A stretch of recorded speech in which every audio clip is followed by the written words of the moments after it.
ওয়ালানাবলুওয়ান্নাকুম বিশাইইন মিনাল খাউফি ওয়াল জু'i ওয়া নাকসিন মিনাল আমওয়ালি ওয়াল আনফুসি ওয়াত থামারাত ওয়া বাশশিরিস সাবিরিন।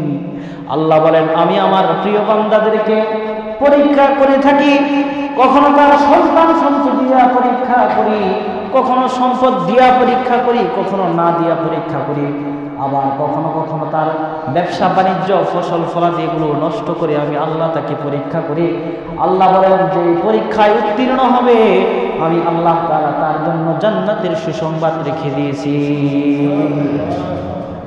কিন্তু আল্লাহ তাআলা মুমিনকে শিখিয়ে দিয়েছেন, হে মুমিন, যখন তোমার কাছে বিপদ আসবে তুমি ধৈর্যহারা হবে না।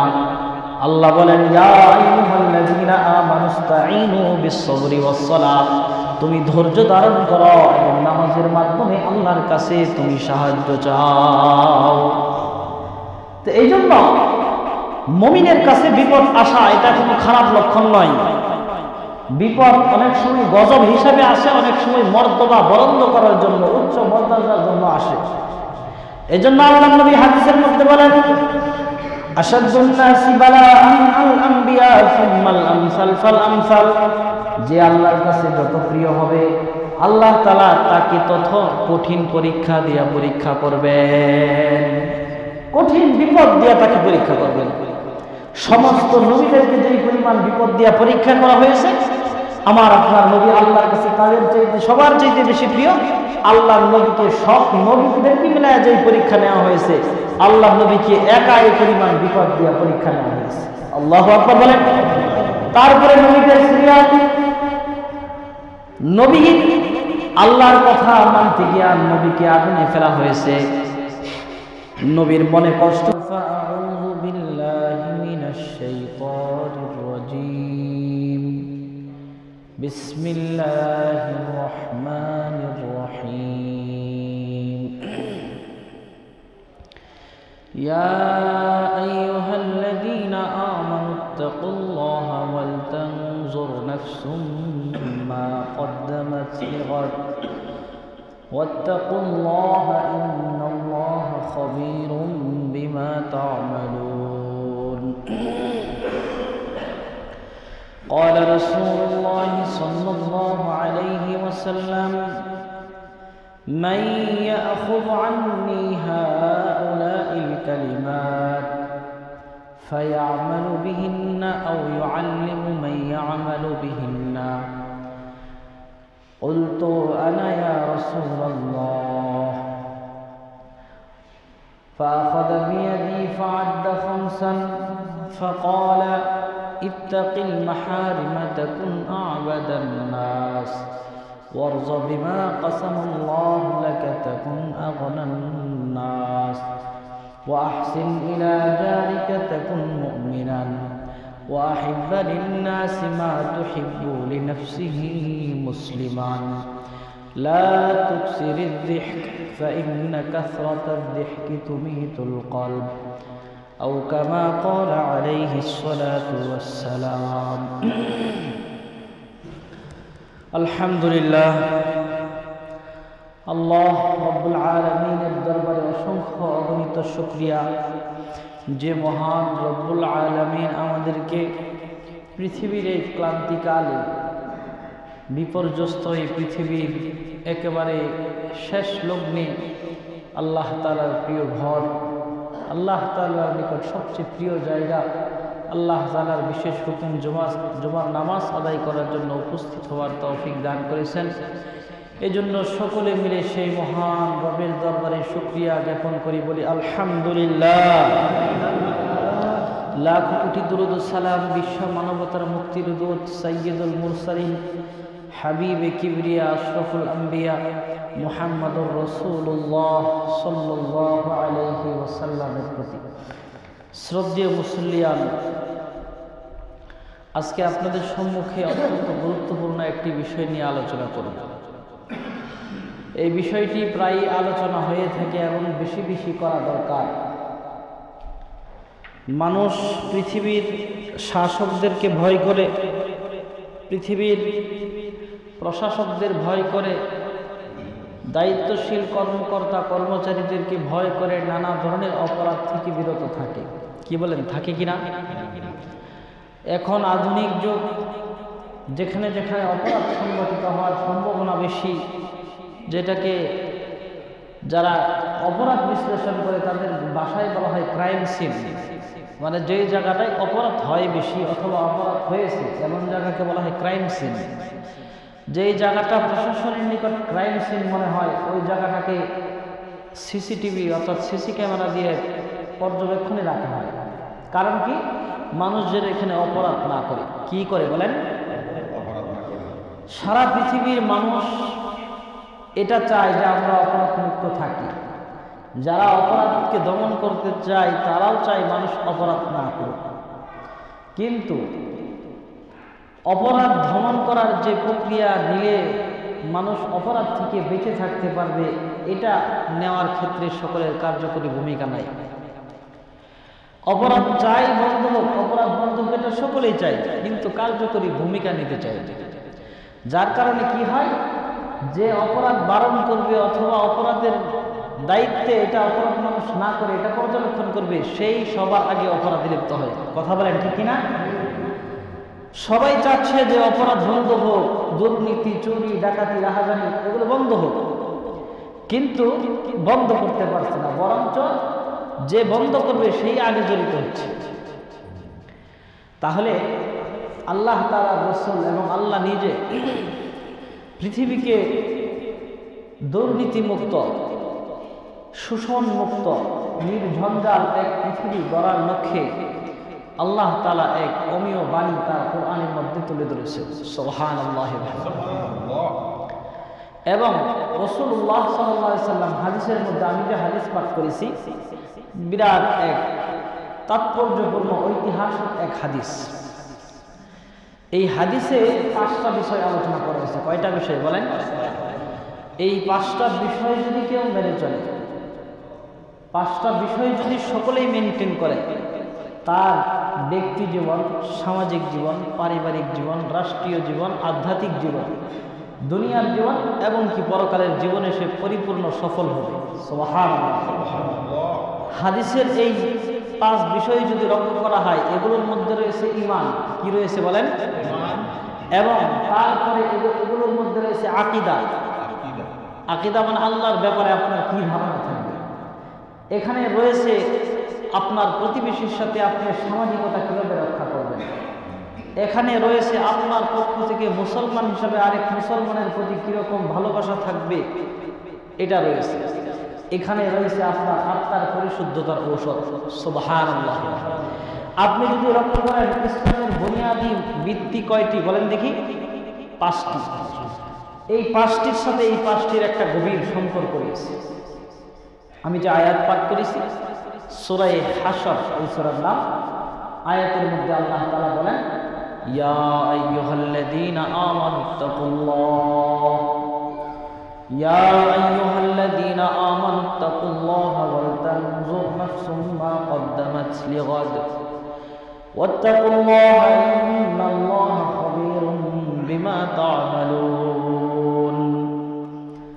আল্লাহ তাআলা বলেন, হে ঈমানদারেরা, তোমরা আল্লাহকে ভয় করো। আল্লাহ তাআলা যত জায়গায় আল্লাহকে ভয় করার জন্য কোরআনে বলেছেন, সব জায়গায় ঈমানদারদেরকে বলেছেন। ঈমানদার মানে হলো যারা ঈমান এনেছে তাদেরকে বলেছেন।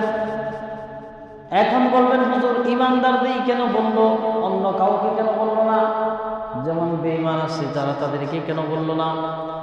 কারণ নিয়ম হলো, যে ছেলে বা ছাত্র স্কুলে ভর্তি হয়েছে তাকেই শিক্ষক শাসন করবে। কথা বলেন ঠিক কিনা? যে রাস্তাতে হাঁটতে চলেছে তারে ধরে কি শিক্ষক শাসন করবে? তাকে জিজ্ঞাসা দাঁড়ায়, ভাই আজকের পড়াটা শোনায় দাও। সুতরাং যে ইমানের গণ্ডিতে প্রবেশ করেছে তার জন্য ইসলামের বিধিবিধান। হ্যাঁ, আল্লাহ তাআলা অন্য অন্য জায়গায় কাফের মুশরিকদেরকেও ডেকেছেন, ইয়া আইয়ুহাল ইনসান, ইনসান বলে ডাক দিয়েছেন, হে মানুষ। ওইখানে আল্লাহ অন্যভাবে কথা বলেছেন।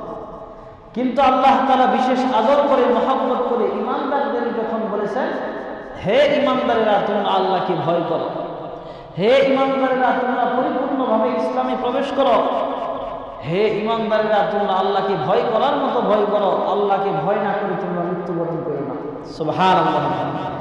তাহলে এই যে কথাগুলো কোরআনে কারিমে আল্লাহ তাআলা বললেন তোমরা আল্লাহকে ভয় করো। ওয়াল তানজুর নাফসুম মা কদ্দামাত লিগাদ, এবং তোমরা এটার প্রতি দৃষ্টি রাখো পরকালের জন্য তোমরা কি প্রেরণ করেছ। অর্থাৎ আপনি যদি কোথাও বেড়াইতে যান, বেড়ানোর জন্য 10 দিন থাকলে 10 দিনের খরচপাতি সঙ্গে নেবেন কিনা বলেন? কথা বুঝেন নাই? আপনি কোথাও ঘুরতে গেলে 10 দিনের জন্য খরচ নেবেন কিনা সাথে বলেন? কারণ খরচ না নিলে না খায়া থাকতে হবে। কারণ ওইখানে তো আপনি বেড়াইতে যাইতেছেন, ওইখানে আপনার পরিচিত কেউ নাই, কামাই রুজিও সম্ভাবনা নাই। এই জন্য আল্লাহ তাআলা বলেন তোমার পরকালের যে সফর, এই সফরে তোমার পরিচিত লোক তুমি কম পাইবা। যদি পরিচিত লোক তোমার সামনে পড়েও যায়, তারা তোমাকে সাহায্য করবে না, সাহায্য করতে অস্বীকৃতি জানাবে। এই জন্য পরকালের সফরটা তোমার একেবারে একাকী সংগহীন সফর, বরঞ্চ তোমার আপনজনরা তোমার সামনে পড়লে তোমার পরিচয় গোপন করে পলায় যাবে। এমন সফরের জন্য আল্লাহর ভয় সঙ্গে নিয়ে কিছু হাদিয়া, কিছু পাথেয় তুমি প্রেরণ করো। আবার আল্লাহ বলেন আত্তাকুল্লাহ, আল্লাহকে ভয় করো। কারণ তোমার জীবনে যত কাজ আছে, দুনিয়ার প্রশাসক, দুনিয়ার সিসিটিভি ক্যামেরাকে ফাঁকি দেওয়া যায়, আল্লাহ তাআলাকে এক মুহূর্তের জন্য ফাঁকি দেওয়া যায় না। এই জন্য আল্লাহ বলেন ইন্নাল্লাহা খাবীরুম বিমা তা'মালুন, তোমরা যে কাজ করো সেটা যদি 7 জমিনের নিচেও করো, যদি কোনো অন্ধকারের কুঠির ভিতরেও করো, সেটাও আল্লাহ তাআলা দেখেন। বরং দেখেন তা নয়, আল্লাহ তাআলা বলেন ইয়ালামু খাইনাতাল আ'য়ুনি ওয়া মা তুখফিস সুদূর, তোমার অন্তরে কি আছে এটাও আমি আল্লাহ তাআলা জানি। তুমি কি পরিকল্পনা করতেছো এটাও আমি আল্লাহ তাআলার ইলমের মধ্যে, জ্ঞানের মধ্যে রয়েছে। সুতরাং আপনি আমি পৃথিবীতে যাই করি, আল্লাহ তাআলার দৃষ্টির বাইরে যাওয়ার কোনো সুযোগ আছে বলেন? এই জন্য আল্লাহ তাআলার আদেশ হলো আমি আল্লাহকে ভয় করো। ভয়টা কিভাবে করব? ভয় করব 2 পদ্ধতিতে। কয় পদ্ধতিতে বলেন? এক পদ্ধতি হলো আল্লাহর আদেশ মেনে ভয়ের বহিঃ প্রকাশ করব, আর এক পদ্ধতি হলো আল্লাহর নিষেধ মেনে ভয় যে আমার ভিতরে আছে তার আলামত প্রকাশ করব। যদি এই 2 জিনিস কারোর ভিতরে থাকে, আল্লাহর আদেশ মানা, আল্লাহর নিষেধ থেকে বারণ থাকা, তাহলে সেই হবে পবিত্র মুত্তাকি ঈমানদার। এই গুণ যার মধ্যে অর্জন হবে, সে হবে আল্লাহর কাছে সবচাইতে প্রিয় বান্দা। এই জন্য আল্লাহ তাআলা তার রাসূল হাদিস বলেন, আমি যে হাদিস পাঠ করেছি এই হাদিসটা একটি ঐতিহাসিক হাদিস। তিরমিজি শরীফের কিতাবের মধ্যে আছে আল্লাহর রাসূল সাল্লাল্লাহু আলাইহি ওয়াসাল্লাম সাহাবীদেরকে নিয়ে এরকম দ্বীনি জ্ঞান শিক্ষা দিতেছেন। যারা মদিনাতে গেছেন দেখবেন রাসূলের রওজার পাশে এরকম জায়গা আছে যেটা আসহাবে সুফফা বলা হয়। অর্থাৎ এখানে 70 থেকে তার ঊর্ধ্বে কিছু সাহাবী এমন থাকতো যারা সব সময় এই মজলিসে উপস্থিত থাকতো। কারণ এই মজলিস থেকে তারা সরে যাইতো না। তাদের চিন্তা ছিল যদি আমি সরে যাই আর ওই সময় যদি নবী এলেম শিখানো কাজে ব্যস্ত হয়ে যান, আমি তো এই এলেম থেকে বঞ্চিত হয়ে যাব। তাদের মধ্যে সবচেয়ে ইসলামী জ্ঞান পিপাসু যে সাহাবী ছিলেন তার নাম ছিল হযরত আবু হুরায়রা রাদিয়াল্লাহু আনহু। নাম কি বলেন দেখি? উনার নামের একটা ঘটনা আছে। উনার ইসলাম গ্রহণ করার পূর্বে ওনার নাম ছিল আব্দুস সখর। 27 বছর বয়সে 7ম হিজরিতে ইসলাম গ্রহণ করেছেন। তো ইসলাম গ্রহণ করার পরে তিনি বিড়ালের বাচ্চার প্রতি তার মহব্বত ছিল, বিড়ালের বাচ্চা পুষতেন। তো রাসূল সাল্লাল্লাহু আলাইহি ওয়াসাল্লামের দরবারে যখন উপস্থিত হইতেন তখন ওনার চাদরের নিচে, কাপড়ের এরকম নিচে একটা বিড়ালের বাচ্চা থাকত। তো আল্লাহ নবী সাল্লাল্লাহু আলাইহি ওয়াসাল্লাম তাকে হিরুল বিড়াল, হুরায়রাতুল ছোট বিড়াল, আবু মানে পিতা, আবু হুরায়রা মানে ছোট বিড়ালের পিতা, আল্লাহ নবী তাকে মহব্বত করে এই নামে ডাকতেন। কিন্তু তার প্রকৃত নাম ছিল আব্দুর রহমান। নাম কি ছিল বলেন দেখি? যত সাহাবীরা হাদিস বর্ণনা করেছেন ৫,৫০০-এর মতো হাদিস বর্ণনা করেছেন হযরত আবু হুরায়রা রাদিয়াল্লাহু আনহু। সুবহানাল্লাহ। উনি বলেন আমি এক মুহূর্তের জন্য নবীর এই মাদ্রাসা যেটা আসহাবি সুফফা থেকে সরে যাইতাম না। অনেক সময় ক্ষুধা এমন হইতো আমার শরীরে কাঁপন শুরু হয়ে যাইত, লোকেরা মনে করতো আমার মৃগী ব্যারাম হয়েছে, রোগ হয়েছে, এই জন্য মৃগীর চিকিৎসা দিত। তিনি বলেন না, আমি এলেমের জন্য এই পরিমাণ কষ্ট করেছি, ক্ষুধার্ত থেকেছি, এমন হয়েছে ২-৩ দিন যাবৎ আমার পেটে কোনো খানা পড়ে নাই। এইদিকে কথা বললে কথা লম্বা হয়ে যাবে। আজকে আমরা কোরআন হাদিস পড়ি, এটা সাহাবীদের কোরবানির বদৌলতে। কথা বলেন ঠিক কিনা?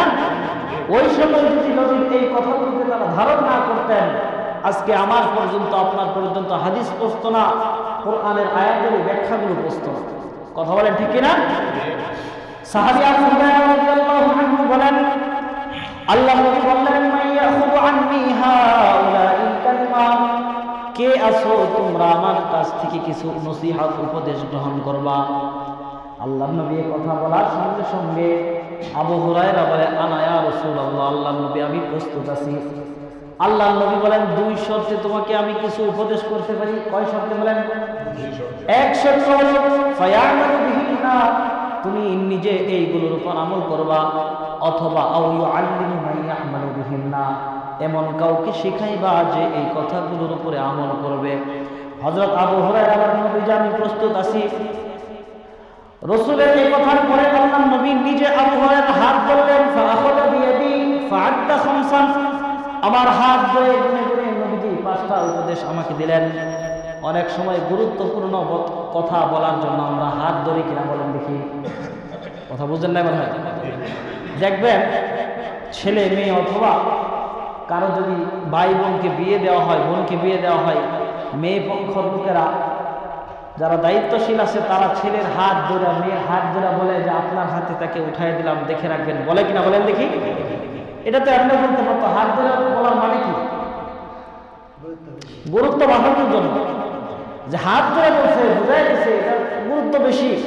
এই জন্য আল্লাহ নবী তার প্রিয় সাহাবী আবু হুরায়রার হাত ধরলেন, হাত ধরে ধরে ৫টা নসিহত করলেন। ১ নাম্বার নসিহত হলো ইত্তাকুল মাহারিমা তাকুন আবাদান নাস। হে আবু হুরায়রা, তুমি যদি আল্লাহর প্রিয় বান্দা হতে চাও তাহলে তুমি আল্লাহকে ভয় করো। আল্লাহর ভয় যার ভিতরে থাকবে সে আল্লাহর প্রিয় বান্দা হয়ে যাবে। এই যে আমি আয়াত পড়েছিলাম সূরা হাশরের, এই কোরআনে কারিমের একাধিক জায়গায় আল্লাহ তাআলা এই কথাটা বলেছেন যে আল্লাহর ভয় মানুষের ভিতরে থাকলে সে দামি হয়ে যায়। যেমন আল্লাহ তাআলা বলেন, যার ভিতরে আল্লাহর ভয় থাকবে সে দুনিয়াতে সকল বিপদ থেকে আল্লাহ তাকে হেফাজত করবেন। সুবহানাল্লাহ বলেন। আল্লাহ তাআলা বলেন, ওয়া মান ইয়াত্তাকিল্লাহা ইয়াজআল লাহু মাখরাজা, যে আল্লাহকে ভয় করবে আল্লাহ তার দুনিয়ার বালা মুসিবত বিপদ থেকে তাকে উদ্ধার করবেন। ওয়া ইয়ারযুকুহু মিন হাইসু লা ইয়াহতাসিব, আরেকটা হলো তার জীবনে কখনো রিজিকের অভাব পড়বে না। আপনারা প্রশ্ন করতে পারেন, হুজুর যে দুনিয়াতে তুলনামূলক খারাপ মানুষের তুলনায় ভালো মানুষের বিপদ বেশি, কথা বলেন ঠিক কিনা? খারাপ মানুষের তুলনায় ভালো মানুষের বিপদ কম না বেশি? বলেন দেখি। অনেক বেশি। এখন বলবেন যদি আল্লাহ এতই পছন্দ করে তাহলে বিপদ কেন হয়? এই কথার 2 জবাব। কয় জবাব বলেন দেখি? রাসূলুল্লাহ সাল্লাল্লাহু আলাইহি ওয়াসাল্লাম হাদিসের মধ্যে বলেন, আমরা তো ধনী, অর্থাৎ আমরা সচ্ছল বলতে মনে করি যে যার টাকা পয়সা ধন দৌলত বাড়ি গাড়ি আছে সেই মনে হয় ধনী। কি বলেন? এটা বুঝি না আমরা? অথচ আল্লাহ নবী বলেন, আল গিনা গিনান নাফস লাকিনাল গিনা আন কাসরাতিল আরজি ওয়াল মালি, প্রকৃত ধনী হলো সেই ব্যক্তি যার অন্তরে আল্লাহ তাআলা প্রশান্তি দিয়েছেন। আর ওই ব্যক্তি প্রকৃত ধনী নয় যার অন্তরে প্রশান্তি নাই, কিন্তু তার মাল বেশি, ধন সম্পদ বেশি, আসবাব বেশি, কিন্তু অন্তরে তার প্রশান্তি নাই। কেমন মনে হবে দেখেন, যদি এমন একজন মানুষ থাকে যার অনেক রোগ আছে, রোগের কারণে তার কোনো খানাই খাইতে পারে, টেবিলের সামনে হাজারো খানা দস্তরখানের সামনে হাজির, কিন্তু কোনটা খাওয়ার অনুমতি তার নেই। এবং সে ঘুমাইতে যাবে ওইখানে গেলে তার ঘুমও আসে না, এটার জন্য আবার আলাদা ট্যাবলেট খাইতে হয়। আপনি বলুন এই লোকের সামনে হাজারো সম্পদ থাকার কারণে সে খুশি না বেজার? বেজার। কারণ তার সামনে থাকলে কি সে তো এটা ভক্ষণ করতে পারতেছে না। ঘুমাইতে গেলেও বিরক্তি চলে আসে, ঘুম করে খাইতে হয়, এই পাশ ওপাশ করে ঘুম আসে না। আর বহু মানুষ তো এমন আছে দেখবেন, বিশেষ করে রেল স্টেশনে যারা গেছে তাদের পাশে কুকুর শুয়ে রয়েছে, নাকে মুখে মশা মাছি ব্যান ব্যান ব্যান ব্যান করতেছে, আর ওইখানে নাক ডেকে ঘুমাচ্ছে। কথা বলেন ঠিক কিনা? এটা একটু সাধারণ একটু নিম্নমানের উদাহরণ হয়ে গেল। আরেকটু যদি দেখেন যারা শ্রমিক দিন মজদুর কাজ করে, সারাদিন কাজ করেছে, বাড়িতে এসে আলু ভর্তা ডাল যাই হয়েছে ওইটা দিয়ে খাবার দিয়ে ঘুম চলছে, কোনো কথা নাই। তাহলে এই দুইটা চিত্র যদি সামনে আনে আপনার কাছে কোন মানুষকে সুখী মনে হবে বলেন দেখি? এই প্রকৃত সুখী, কারণ আপনার ঘরে এসি চলতেছে, হিটার চলতেছে, সব চলতেছে, গরমে কোনো সমস্যা নাই, শীতেও সমস্যা নাই, কিন্তু মাগার চোখে তো ঘুম নাই, সারা রাত অস্থিরতার মধ্যে কাটতেছে। ঘুম কখন আসবে? যখন ফজরের আজান হবে তখন, আর ঘুমাবে 8টা-9টা পর্যন্ত। কথা বলেন ঠিক কিনা? এই জন্য রাসূল বলেন আল গিনাউ মিনান নাফস ওয়ালাকিনাল গিনা আন কাসরাতিল মাল ওয়াল আরজি। প্রকৃত ধনী হলো সেই ব্যক্তি যার অন্তরে আল্লাহ প্রশান্তি দিয়েছেন। মালধন সম্পদের কারণে মানুষ কখনো ধনী হয় না। এই জন্য যার দিলে তাকওয়া আছে, যে আল্লাহকে ভয় করে, তার দিলে প্রশান্তি দিবেন কে বলেন? তার দিলটা শান্তি দিয়ে আল্লাহ ভরে দিবেন। আর দ্বিতীয় জবাব হলো বিপদ কেন আসে? বিপদ আসে এই জন্য আল্লাহ যাকে যত বেশি পছন্দ করেন তাকে আল্লাহ বিপদ দিয়া পরীক্ষা করেন। আল্লাহর কোরআনে আল্লাহ বলেন ওয়ালানাবলুওয়ান্নাকুম বিশাইইন মিনাল খাউফি ওয়াল জু'i ওয়া নাকসিন মিনাল আমওয়ালি ওয়াল আনফুসি ওয়াত থামারাত ওয়া বাশশিরিস সাবিরিন। আল্লাহ বলেন আমি আমার প্রিয় বান্দাদেরকে পরীক্ষা করে থাকি, কখনো তার সন্তান সন্ততি দিয়া পরীক্ষা করি, কখনো সম্পদ দিয়া পরীক্ষা করি, কখনো না দিয়া পরীক্ষা করি, আবার কখনো কখনো তার ব্যবসা বাণিজ্য ফসল ফলাদি এগুলো নষ্ট করে আমি আল্লাহ তাকে পরীক্ষা করি। আল্লাহ বলেন যে পরীক্ষায় উত্তীর্ণ হবে আমি আল্লাহ তাআলা তার জন্য জান্নাতের সুসংবাদ রেখে দিয়েছি। কিন্তু আল্লাহ তাআলা মুমিনকে শিখিয়ে দিয়েছেন, হে মুমিন, যখন তোমার কাছে বিপদ আসবে তুমি ধৈর্যহারা হবে না। আল্লাহ বলেন ইয়া আইয়ুহাল্লাযীনা আমানুস্তাঈনু বিস-সাবরি ওয়াস-সালাহ, তুমি ধৈর্য ধারণ করো এবং নামাজের মাধ্যমে আল্লাহর কাছে তুমি সাহায্য চাও। তো এই জন্য মুমিনের কাছে বিপদ আসা এটা কোনো খারাপ লক্ষণ নয়। বিপদ অনেক সময় গজব হিসাবে আসে, অনেক সময় মর্যাদা বরন্দ করার জন্য, উচ্চ মর্যাদার জন্য আসে। এই জন্য আল্লাহর নবী হাদিসের মধ্যে বলেন আশাদ্দুন নাসি বালাআন আল আম্বিয়া সুম্মাল আমসাল ফাল আমসাল, যে আল্লাহর কাছে যত প্রিয় হবে আল্লাহ তাআলা তাকে তত কঠিন পরীক্ষা দিয়া পরীক্ষা করবেন, কঠিন বিপদ দিয়া তাকে পরীক্ষা করবেন।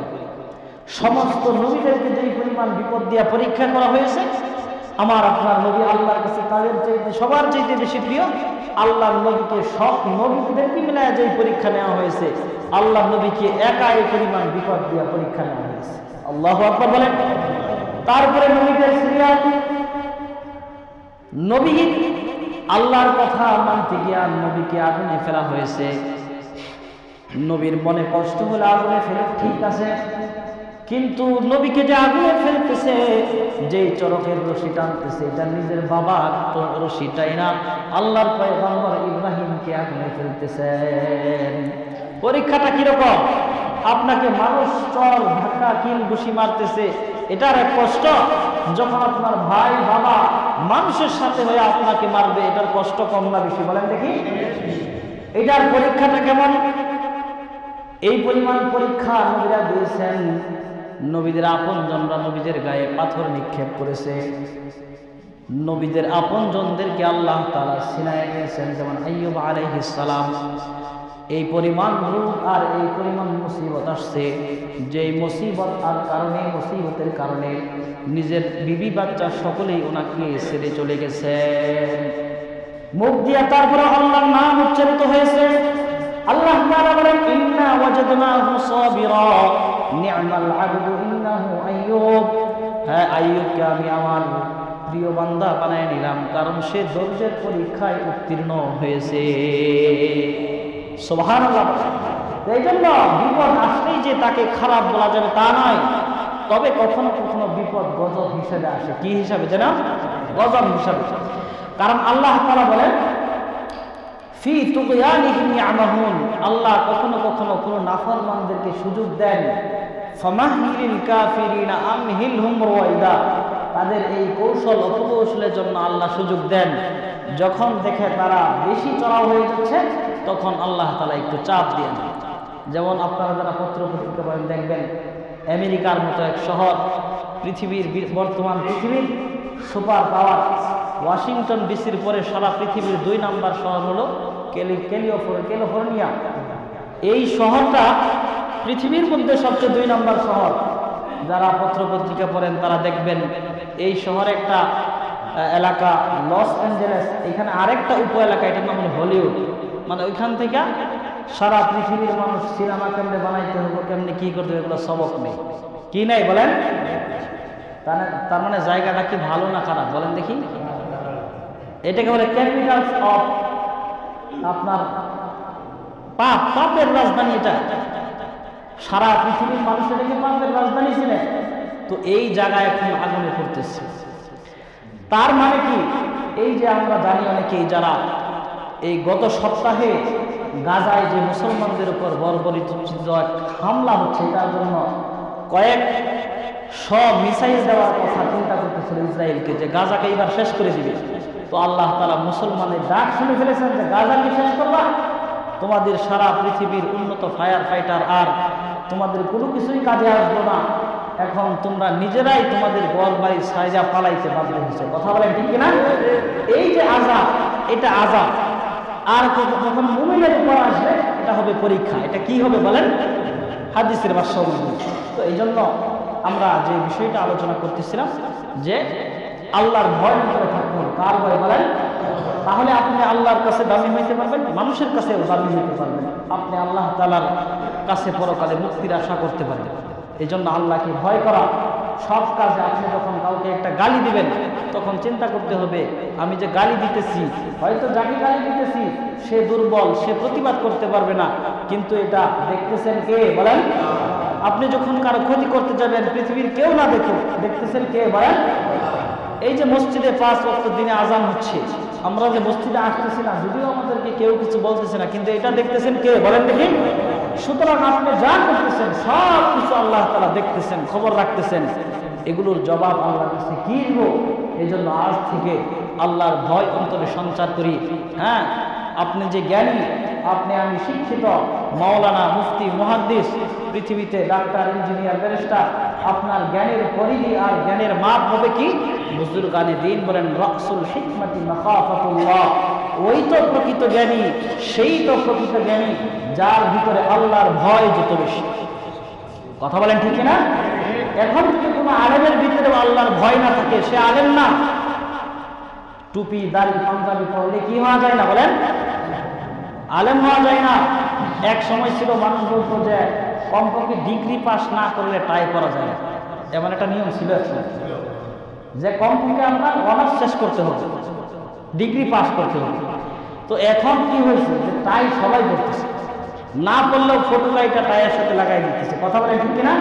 তার মানে কি টাইয়ের পর কারণে এই লোক কি ডিগ্রি পাস হয়ে গেছে? ডিগ্রি পাস এক জায়গায়, টায়ার এক জায়গায়। এই জন্য পাঞ্জাবি টুপি হইলেই আলেম হওয়া যায় না। আলেমের প্রধান নিদর্শন হলো সে আল্লাহকে ভয় করবে। কাকে ভয় করবে বলেন?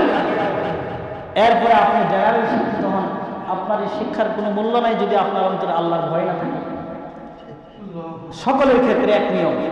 এজন্য আপনি দামি কি অদামি, আপনি নেককার কি বদকার, আপনি আল্লাহর ওলি নাকি শয়তানের বন্ধু, এটার প্রমাণ একটাই, আপনার ভিতরে আল্লাহর ভয় কতটুকু আছে। কথা বলেন ঠিক কিনা? এই জন্য জীবনের প্রতি মুহূর্ত চলার ক্ষেত্রে ভয় করব কাকে বলেন? আল্লাহকে ভয় করব। তো এই জন্য আমরা এখন যে সময় চলতেছে, মাস চলতেছে, মাসটার নাম হলো রজব মাস। কি মাস বলেন দেখি? তার মানে দেখেন আমরা গত রমজান গেলে কয়দিন হইল, আবার রমজান চলে আসছে।